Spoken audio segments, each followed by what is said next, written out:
ललिता अपने पति के घर आने का इंतजार कर रही होती है।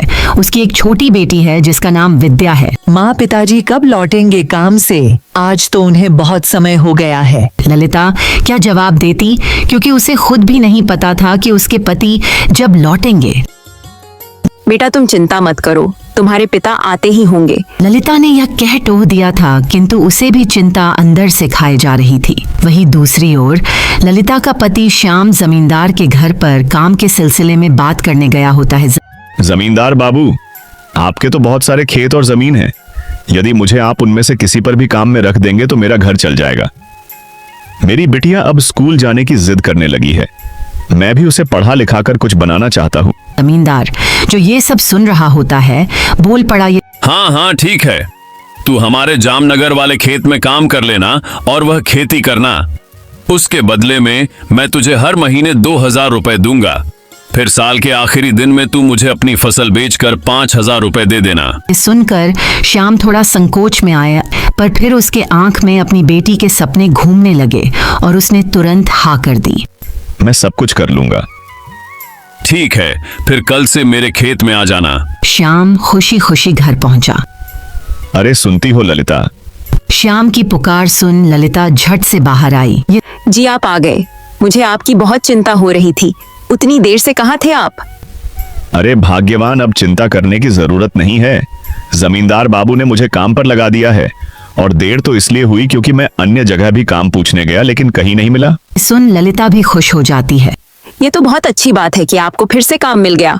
पुरानी फैक्ट्री का क्या हुआ? अब वह नहीं चलेगी? नहीं, मालिक ने कहा कि अब उनका धंधा मंदा चल रहा है, इसलिए उन्हें ज्यादा मजदूरों की जरूरत नहीं है। कोई बात नहीं, मुसीबत आते आते टल गई, वरना आपकी नौकरी जाने के बाद तो हम भूखे मर जाते।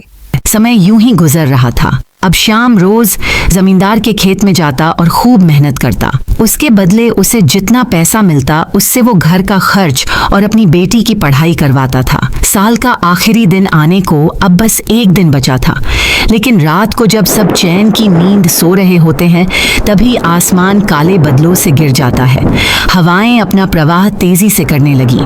तभी श्याम की नींद खुल जाती है। हे भगवान, ये अचानक से बारिश कहाँ से आई? श्याम ने ललिता को भी उठा दिया। ललिता देखो, बाहर बहुत जोरों की बारिश हो रही है, इसलिए मैं खेत में जा रहा हूँ देखने। ललिता चिंतित होकर बोली, जी बारिश तो बहुत मोटी हो रही है। अब तक तो सारे खेत नष्ट हो चुके होंगे। सही कहती हो। यदि खेत नष्ट हो गए तो जमींदार का बहुत नुकसान हो जाएगा, और कल तो वह अंतिम दिन है जब हम जमींदार को फसल का आधा हिस्सा देने वाले थे। श्याम और ललिता दोनों खेत की तरफ भागे। उन्होंने एक छतरी तक अपने साथ ले जाने की नहीं सोची। उन्हें बस चिंता थी तो खेत की, क्योंकि उसी से तो उनका घर चल पा रहा था। दोनों खेत पर पहुंचते हैं, लेकिन वही हुआ जो नहीं होना चाहिए था। इतनी जोरों की बारिश में सारा खेत में पानी घुस चुका था। सारी फसल बर्बाद हो चुकी थी। बाकी सभी खेतों का भी यही हाल था। श्याम तो अब पूरी आस ही खो चुका था। ये सब क्या हो गया? हमारा सब कुछ एक ही पल में बर्बाद हो गया। ये काल की समान बारिश हमारा सब निगल गई। श्याम फुट फुट कर रोने लगा।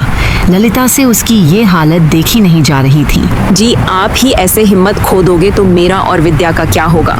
आप रोइए मत। मैं जानती हूँ कि जमींदार हमारी बात जरूर समझेंगे। श्याम ने जैसे तैसे खुद को संभाला और हामी भरते हुए घर वापस लौट आया। अगले दिन श्याम जमींदार के घर गया।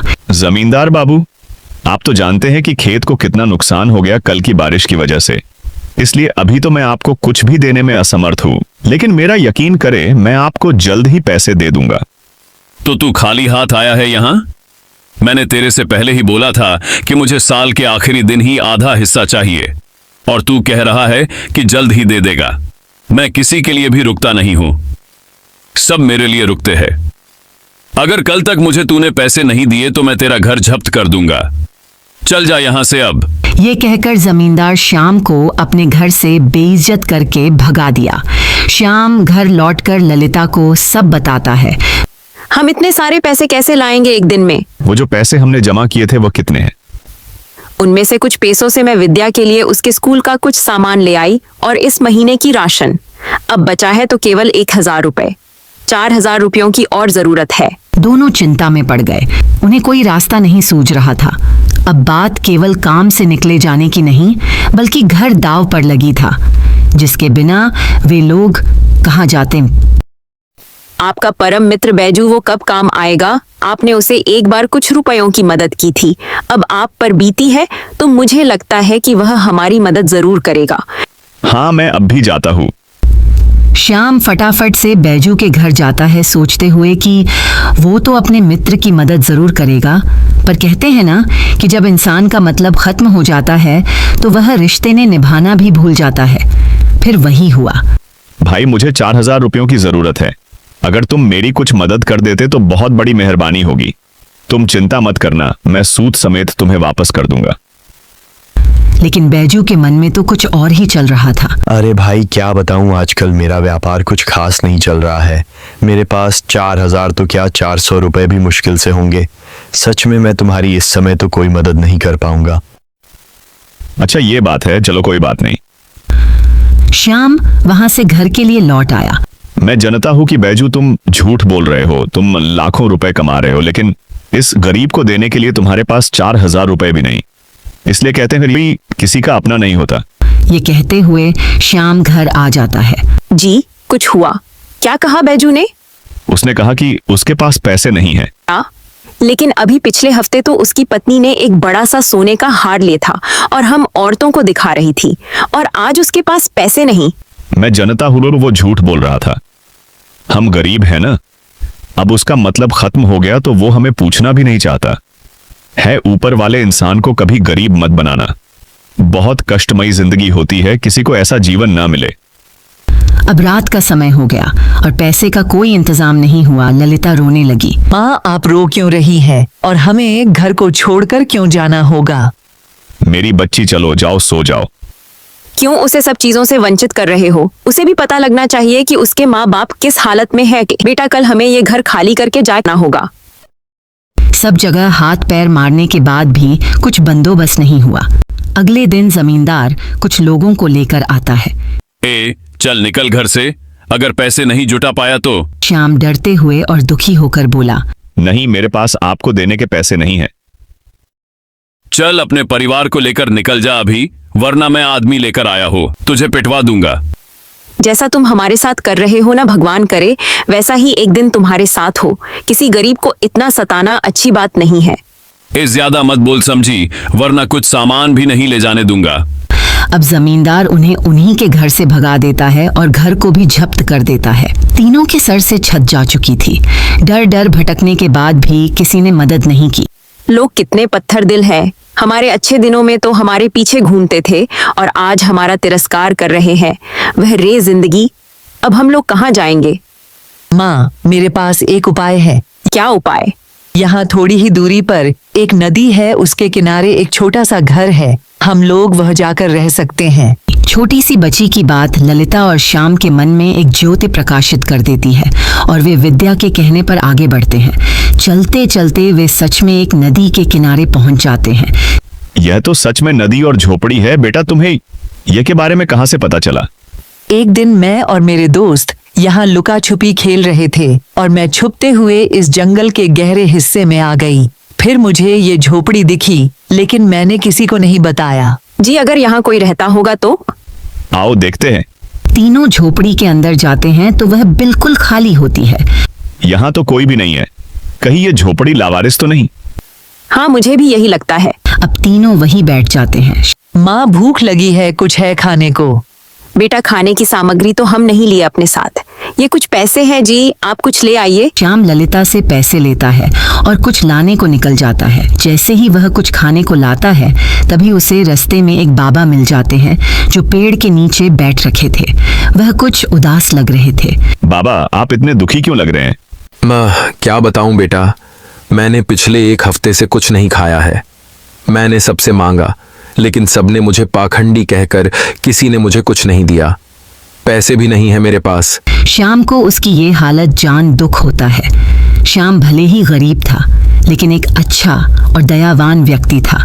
चाहे उसके पास खाने को न हो, लेकिन किसी को भी भूखा न रहना पड़े, वह यही अभिलाषा रखता था। आप इसे रखिए, इसके अंदर खाना है। मेरी बेटी को भूख लगी थी, इसलिए जितने पैसे हमारे पास बचे थे मैं उससे खाना ले आया। इसमें से आप भी खा लीजिए। नहीं नहीं बेटा, ये खाना तुम अपनी बेटी के लिए लिए हो, मैं इसे नहीं खा पाऊंगा। अरे बाबा, आप चिंता न करें, मैं कहीं ना कहीं से बंदोबस्त कर दूंगा। आप इसे खा लो अभी। वे बाबा श्याम से बहुत प्रसन्न हो जाते हैं और उसमें से कुछ खाना अलग निकालकर खा लेते हैं।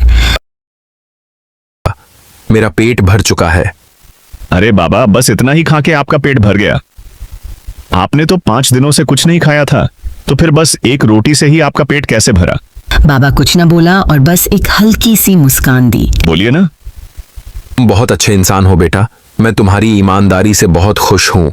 तुमने मुझे सारा खाना दिया, ये जानते हुए भी कि घर में तुम्हारे बीवी बच्चे तुम्हारी राह ताक रहे हैं। तुमने आज तक सब कुछ ईमानदारी से किया है, इसलिए मैं तुम्हें कुछ देना चाहता हूं। ऐसा कहते हुए बाबा श्याम को कुछ बीज देता है। इन बीजों को तुम अपने घर के सामने नदी के किनारे किसी खाली जगह पर बो देना, और फिर देखना इन बीजों का चमत्कार। से ही इन बीजों से कुछ भी उपजे, उसे तुरंत तोड़कर अपने घर ले जाना। श्याम चकित हो गया।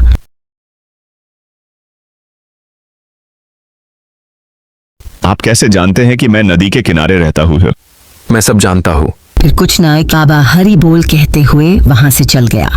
आखिर कौन थे ये जो हमारे बारे में सब जानते थे? श्याम घर लौटा तो देखा कि ललिता और विद्या आस लगाए बैठे रहे। पिताजी आप आ गए, मैं कब से आपकी राह देख रही थी। श्याम ने दोनों को सारी बात बताई। क्या वो हमारे बारे में इतना कुछ जानते हैं जो हमें इन बीजों को लगा के देखना चाहिए? ललिता और श्याम खाना खाकर बीज को अपने घर के पास ही लगा देते हैं। जैसे ही वह बीजों को जमीन में डालते हैं, तभी वहां पर एक रोशनी आती है और देखते ही देखते वहां पर एक छोटी सी सोने की डाली उपज जाती है। पिता, ये क्या है? श्याम ने हक्के बक्के होकर कहा। मुझे तो विश्वास नहीं हो रहा है। वो बाबा कोई साधारण नहीं थे। मुझे लगता है कि वो साक्षात भगवान का ही स्वरूप होंगे। दोनों ने आकाश में देखकर प्रणाम किया और फिर उस डाली को निकलकर घर के अंदर ले आए। डाली की मदद से उन्होंने नदी के किनारे ही एक आलीशान हवेली खड़ी कर दी। ऐसी हवेली जो उनके गांव में किसी ने भी नहीं देखी थी। वहीं दूसरी ओर जमींदार को भी वही बाबा मिलते हैं। बेटा, कुछ खाने को दे दो, भगवान तुम्हारा भला करे। जमींदार गुस्से से बोला। मैंने यहाँ पर भंडारा नहीं लगाया है जो मांगने चले आए। चलो जाओ ये से।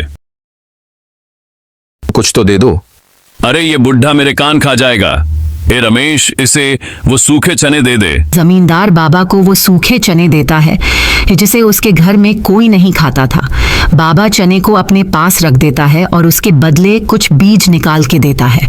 तुमने मुझे कुछ तो खाने को दिया, इसलिए इसके बदले तुम ये बीज रखो। तुम्हारे इन 4 बीजों से क्या होगा? पता भी है मेरे कितने खेत है और हर साल कितना अनाज मेरे भंडार गृह में आता है, और तुम मुझे ये 4 बीज दे रहे हो। वैसे तुम भिखारी से मैं और क्या उम्मीद करूं? ये बीज मामूली नहीं है, ये तुम्हें वे सब देंगे जिसकी तुम्हें अभिलाषा है। यह सुनकर तो जमींदार के मन में लालच आ गया। तुम सच तो कह रहे हो ना? हाँ, लेकिन इनका प्रयोग तुम निस्वार्थ भाव से ही करना, किसी भी फल की इच्छा मत रखना, क्योंकि ये बीज इंसान को उसकी योग्यता और कर्मों के अनुसार खुद ही देते हैं। जमींदार के आंखों पर तो लालच की पट्टी बांधी थी। ठीक है, देता है और वहां से मुस्कुराते हुए चला जाता है। अब आएगा ना मजा? ढेर सारे घर और खेत मांगूंगा मैं तो। ये कहकर जमींदार खुद ही चुपके से बीज बो देता है, लेकिन जैसे ही वह बीज बोता है और वैसे ही तेज रोशनी चमकती है तो वहां पर तो बाघ प्रकट हो जाते हैं जो गुस्से में जमींदार को घूर रहे होते हैं। जमींदार तो ये देख डर जाता है। जमींदार अपने घर की ओर भागता है, लेकिन उसकी आंखें फटी की फटी रह जाती है जब वह अपने घर की जगह एक टूटी पुरानी झोपड़ी देखता है। मेरा घर कहाँ गया? वह रोने लगा। उसके लालच और बेईमानी के चलते उसे उसके कर्मों की सजा मिल चुकी थी। दोस्तों, हमें सबकी मदद करनी चाहिए। क्या पता किस रूप में हमें नारायण मिल जाए। आपको कहानी कैसी लगी हमें कमेंट करके बताइएगा।